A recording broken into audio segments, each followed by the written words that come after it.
Assalamualaikum warahmatullahi wabarakatuh.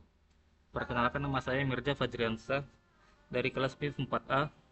Di sini saya akan menjelaskan mengenai tugas UAS dari mata kuliah kecerdasan buatan, yaitu prediksi tingkat pengangguran menggunakan algoritma regresi linear. Baiklah, langkah pertama di sini saya mengambil data. Tujuan pertama adalah menyiapkan seluruh library yang diperlukan serta mengimpor dataset mentah dari BPS. Library yang digunakan sini adalah Pandas, digunakan untuk mengolah data berbentuk tabel. Yang kedua, NumPy, digunakan untuk operasi numerik. Di sini ada kode files upload, memungkinkan pengguna mengunggah file Excel langsung ke Google Colab. Di sini ada kode header sama dengan no one, digunakan karena file BPS biasanya memiliki beberapa baris judul, sehingga belum dapat langsung dijadikan header tabel.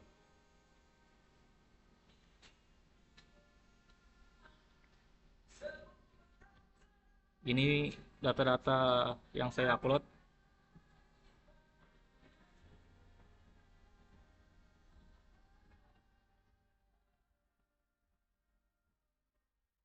Yang kedua di sini membersihkan data. Kode utama di sini yaitu def bersihkan angka dan for year in range 2012 sampai 2023. Tujuannya membersihkan data sehingga siap digunakan untuk analisis. Yang dilakukan kode ini yang pertama yaitu menghapus simbol seperti strip, titik-titik, dan n.a. Yang kedua, mengubah koma menjadi titik, mengubah data menjadi tipe atau float, menggabungkan data dari tahun 2012 sampai 2022, menyusun seluruh data ke dalam data frame baru. Mengapa data perlu dibersihkan? Karena data mentah BPS biasanya masih berisi teks, sel kosong, simbol khusus, format angka yang belum seragam. Jika tidak dibersihkan, maka model regresi tidak dapat dijalankan. Dan ini hasilnya.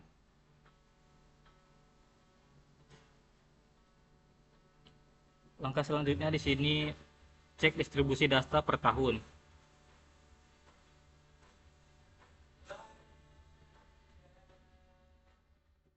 Kode utama di sini yaitu display, def clean, yaitu dan value counts dan sample.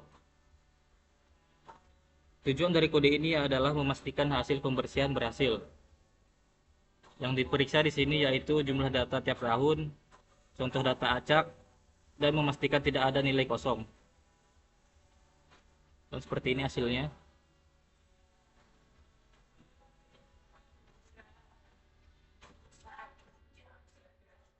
Langkah selanjutnya yaitu visualisasi tren data.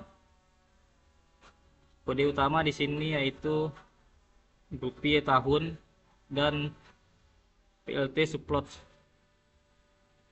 Tujuan dari kode ini adalah melihat perkembangan. Yang pertama, tingkat pengangguran terbuka. Yang kedua, jumlah penduduk miskin tiap tahun. Yang dilakukan pada kode ini adalah data dikelompokkan berdasarkan tahun. Kemudian dihitung rata-rata TPT, total penduduk miskin, lalu dibuat grafik garis. Fungsi grafik supaya dapat melihat apakah terdapat kecenderungan kenaikan atau penurunan dari kedua variabel. Seperti ini tampilan trennya.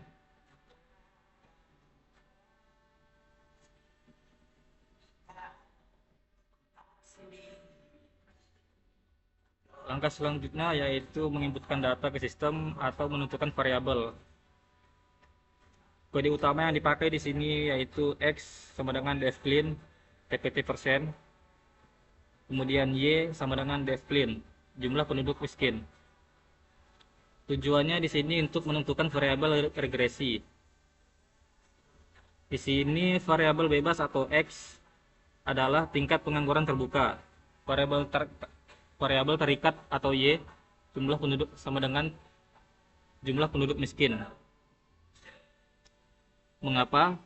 Karena penelitian ingin mengetahui apakah perubahan TPT memengaruhi jumlah penduduk miskin. Kemudian dibuat scatter plot. Fungsi scatter plot di sini yaitu untuk melihat pola hubungan antara X dan Y sebelum pemodelan. Dan seperti ini tampilannya.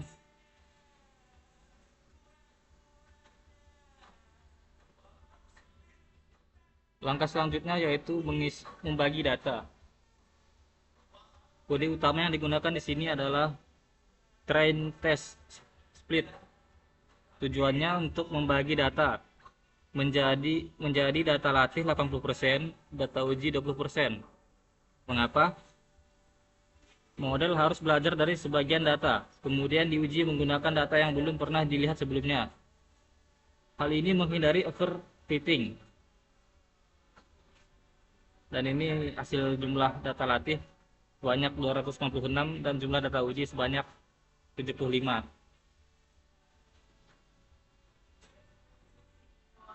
Langkah selanjutnya yaitu uji akurasi atau kelayakan data. Kode utama yang digunakan di sini adalah stats persons dan linear regression serta Shapiro-Wilk.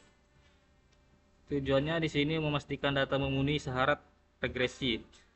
Yang diuji yaitu korelasi person, mengukur kuat atau lemahnya hubungan antara TPT dan jumlah penduduk miskin. Nilai R yaitu mendekati 1 yaitu hubungan kuat positif. Mendekati min 1 yaitu hubungan kuat negatif. Mendekati 0 yaitu hubungan lemah. Fungsi Shapiro-Wilk di sini untuk menguji apakah residual berdistribusi normal. Hal ini merupakan salah satu asumsi regresi linear. Dan ini hasilnya.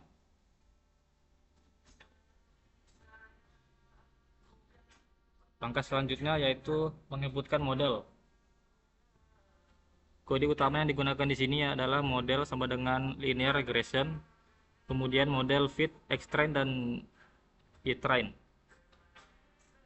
Tujuannya di sini untuk melatih model regresi linear.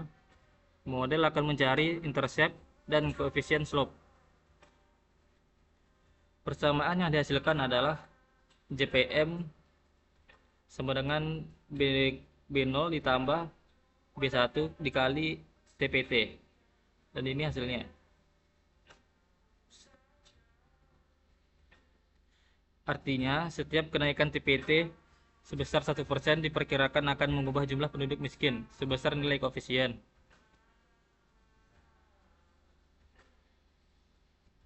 Langkah selanjutnya yaitu menguji akurasi model. Kode utama yang digunakan sini yaitu model predik,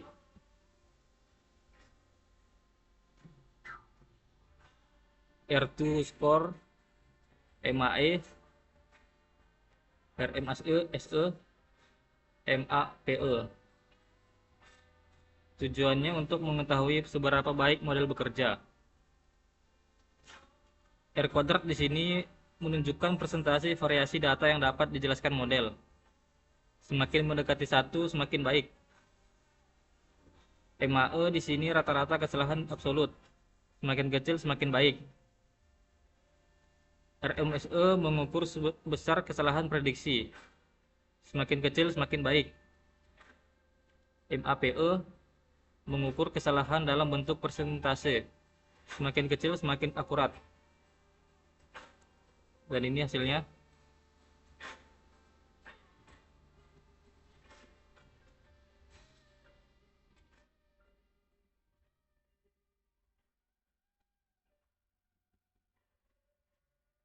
Langkah terakhir di sini untuk kesimpulan hasil. Kode utama di sini yaitu print, ringkasan hasil. Tujuannya untuk menampilkan seluruh hasil penting dalam satu bagian, meliputi jumlah data, nilai korelasi, persamaan regresi, nilai R kuadrat, nilai RMSE, hasil evaluasi model. Dan ini hasilnya.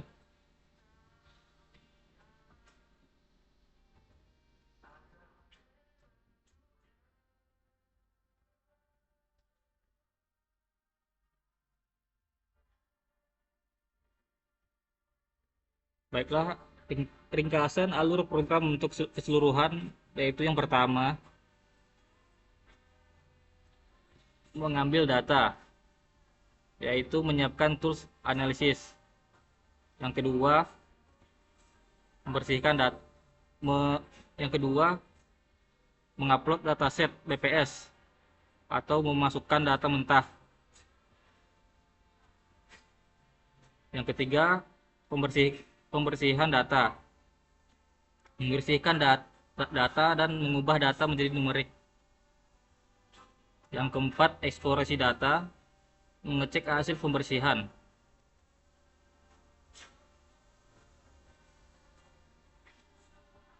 Yang kelima, ada visualisasi, melihat tren dan hubungan data. Yang keenam, ada menentukan variabel X dan Y, yaitu menyiapkan data untuk regresi. Yang ketujuh, ada membagi data, yaitu membuat data latih dan data uji. Yang kedelapan, ada uji asumsi, yaitu memastikan data layak dianalisis. Yang kesembilan, ada membangun model regresi linear, mempelajari hubungan antar variabel. Yang ke-10, ada evaluasi model, mengukur akurasi menggunakan R kuadrat, MAE, RMSE, dan MAPE. Yang terakhir, ada ringkasan hasil, menyajikan kesimpulan analisis. Baiklah, itu saja yang dapat saya sampaikan dari tugas ini. Kurang lebihnya mohon maaf. Assalamualaikum warahmatullahi wabarakatuh.